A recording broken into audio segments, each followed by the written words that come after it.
حضرت عبداللہ بن عمر رضی اللہ تعالی عنہ نے حضور اقدس صلی اللہ علیہ وسلم کا ارشاد نقل کیا ہے کہ قیامت کے دن صاحب قرآن سے کہا جائے گا کہ قرآن شریف پڑھتا جا اور بہشت کے درجوں پر چڑھتا جا اور ٹھہر ٹھہر کر پڑھ، جیسا کہ تو دنیا میں ٹھہر ٹھہر کے پڑھا کرتا تھا، پس تیرا مرتبہ وہی ہے جہاں آخری آیت پر پہنچے۔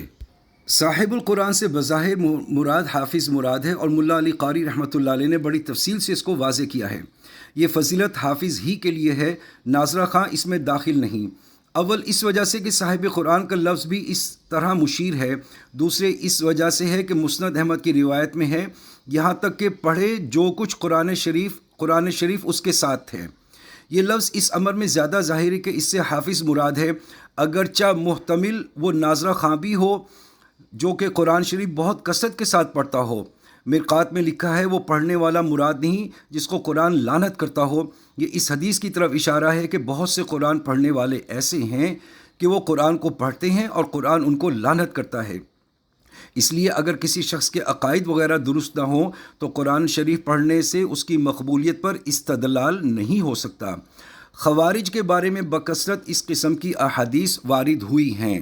ترتیل کے متعلق شاہ عبدالعزیز نور اللہ مرقدہ نے اپنی تفسیر میں تحریر فرمایا ہے کہ ترتیل لغت میں صاف اور واضح پڑھنے کو کہتے ہیں، اور شرح شریف میں کئی چیزوں کی رعایت کے ساتھ تلاوت کرنے کو کہتے ہیں۔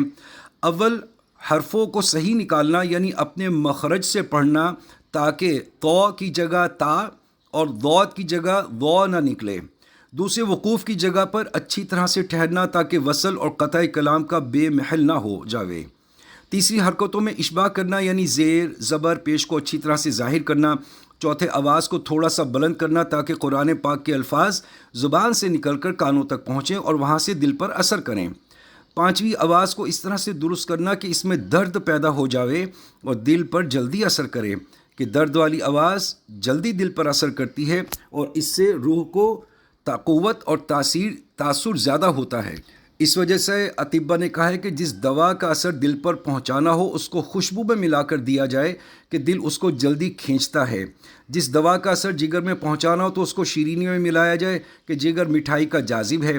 اسی وجہ سے بندہ کے نزدیک اگر تلاوت کے وقت خوشبو کا خاص استعمال کیا جاوے تو دل پر تاثیر میں زیادہ تقویت ہوگی۔ چھٹے تشدید اور مد کو اچھی طرح ظاہر کیا جاوے کہ اس کے اظہار سے کلام پاک میں عظمت ظاہر ہوتی ہے اور تاثیر میں اعانت ہوتی ہے۔ ساتویں آیات رحمت و عذاب کا حق ادا کرے، جیسا کہ تمہید میں گزر چکا ہے۔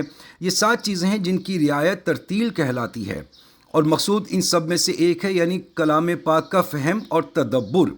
حضرت ام المؤمنین ام سلمہ رضی اللہ تعالی عنہا سے کسی نے پوچھا کہ حضور صلی اللہ علیہ وسلم کلام اللہ شریف کس طرح پڑھتے تھے؟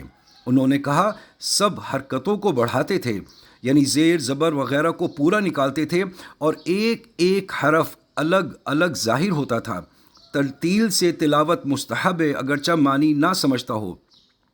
ابن عباس رضی اللہ تعالیٰ عنہ کہتے ہیں کہ میں ترتیل سے القاریہ اور اذا زلزلہ سورہ زلزال پڑھوں، یہ بہتر ہے کہ میں بغیر ترتیل کے سورہ بقرہ اور سورہ آل عمران پڑھوں۔ شراح اور مشائخ کے نزدیک حدیث بالا کا مطلب یہ ہے کہ قرآن پاک کی ایک ایک آیت پڑھتا جا اور ایک ایک درجہ اوپر چڑھتا جا، اس لیے کہ روایت سے معلوم ہوتا ہے کہ جنت کے درجات کلام اللہ شریف کی آیات کے برابر ہیں، لہٰذا جو شخص جتنی آیات کا ماہر ہوگا اتنے ہی درجے اوپر اس کا ٹھکانہ ہوگا، اور جو شخص تمام کلام پاک کا ماہر ہوگا وہ سب اوپر کے درجے میں ہوگا۔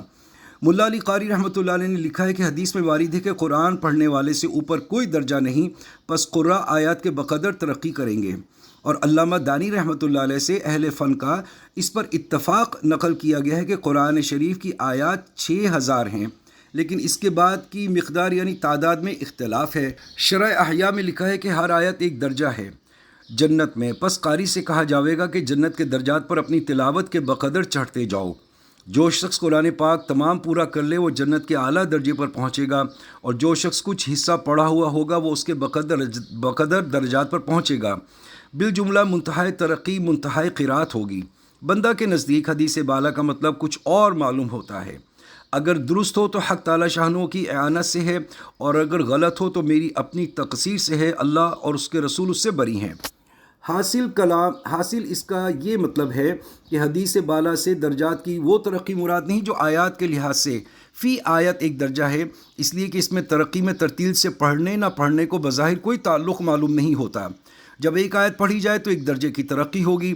عام ہے کہ ترتیل سے ہو یا بلا ترتیل، بلکہ اس حدیث میں بظاہر دوسری ترقی باعتبار کیفیت مراد ہے، جس میں ترتیل سے پڑھنے نہ پڑھنے کو دخل ہے۔ لہٰذا جس ترتیل سے دنیا میں پڑھتا تھا اس ترتیل سے آخرت میں پڑھ سکے گا، اس کے موافق درجات میں ترقی ہوتی رہے گی۔ اور ملا علی قاری رحمۃ اللہ علیہ نے ایک حدیث سے نقل کیا ہے کہ اگر دنیا میں بکثرت تلاوت کرتا تھا تب اس وقت بھی یاد ہوگا ورنہ بھول جائے گا۔ اللہ جل شانہ اپنا فضل فرماویں کہ ہم بہت سے لوگ ایسے ہیں جن کو والدین نے دینی شوق میں یاد کرا دیا تھا، مگر وہ اپنی لاپرواہی اور بے توجہی سے دنیا ہی میں ضائع کر دیتے ہیں۔ اور اس کے بالمقابل بعض احادیث میں وارد ہوا ہے کہ جو شخص قرآن پاک یاد کرتا ہو اور اس میں محنت اور مشقت برداشت کرتا ہوا مر جائے وہ حفاظ کی جماعت میں شمار ہوگا۔